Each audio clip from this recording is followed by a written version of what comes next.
Hai, Assalamualaikum warahmatullahi wabarakatuh.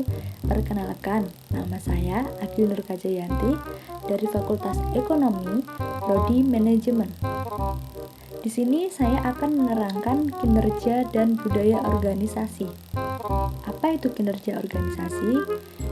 Kinerja organisasi adalah keberhasilan personel, tim, dan organisasi dalam mewujudkan sasaran strategi yang sudah ditetapkan. Di dalam kinerja organisasi, pastinya ada konsep kinerja. Apa itu konsep kinerja? Konsep kinerja adalah gambaran tingkat pencapaian dari pelaksanaan visi, misi, dan tujuan organisasi yang telah dirumuskan dalam perencanaan strategi. Manajemen kinerja adalah upaya komunikasi yang dilakukan secara berkelanjutan antara karyawan dengan atasannya agar mencapai tujuan utama. Sistem manajemen kinerja adalah proses untuk menciptakan pemahaman bersama antara penjabat dan karyawan mengenai apa yang harus dicapai dan bagaimana cara pencapaiannya dengan metode lain. Tujuan manajemen kinerja adalah untuk membangun fungsi kerja, mengembangkan kinerja karyawan, mengukur prestasi kerja, dan menyingkirkan hambatan kerja. Konsep dan manfaat pengukuran kinerja. Proses mencatat dan mengukur atau penilaian pencapaian pekerjaan yang telah ditetapkan mulai dari misi, informasi, kualitas barang dan jasa, dan perbandingan hasil kerja dengan target.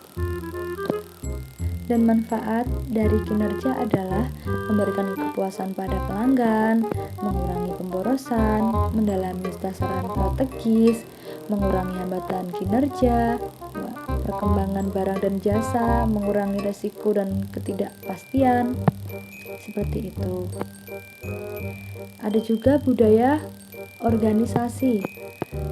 Budaya organisasi adalah suatu karakteristik yang ada di suatu kelompok dan digunakan sebagai tuntunan mereka dalam berperilaku serta membedakannya dengan kelompok lain.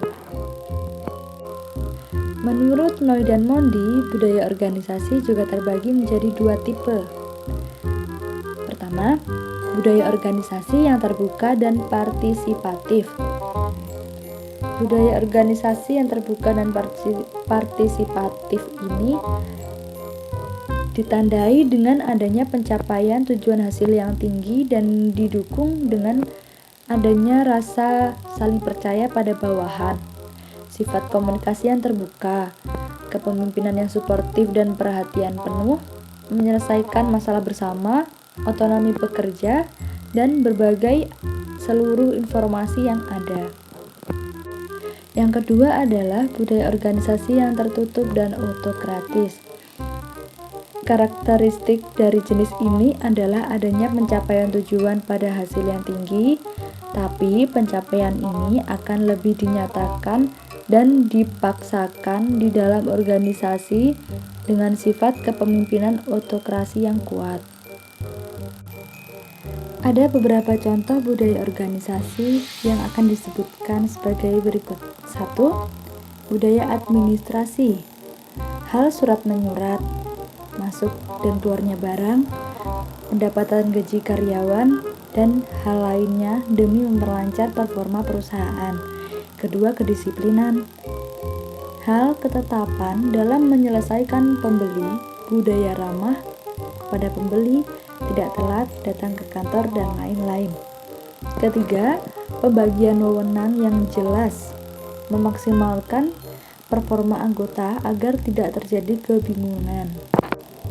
Keempat, inovasi, mampu memotivasi setiap anggotanya untuk mampu melahirkan atau mengembangkan berbagai ide yang kreatif dan inovatif demi kesuksesan organisasi tersebut.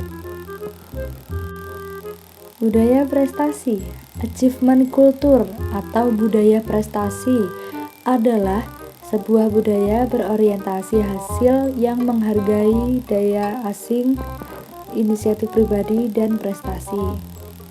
Fungsi budaya prestasi adalah meningkatkan jiwa semangat, dorongan untuk selalu berpikir positif, meningkatkan kinerja, memberi dorongan untuk lebih giat dan berkembang lebih baik sebagai motivasi. Hubungan budaya organisasi dengan kinerja pegawai. Budaya organisasi yang terbina dengan baik memberikan perilaku dan pengaruh positif pegawai yang selanjutnya akan bermuara pada prestasi kerja pegawai.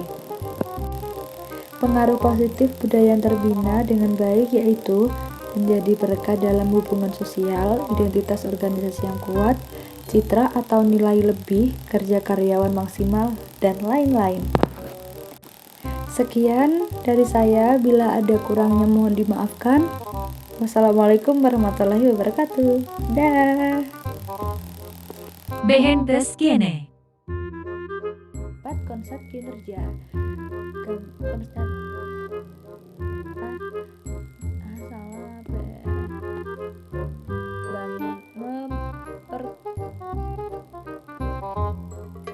menjadi predikat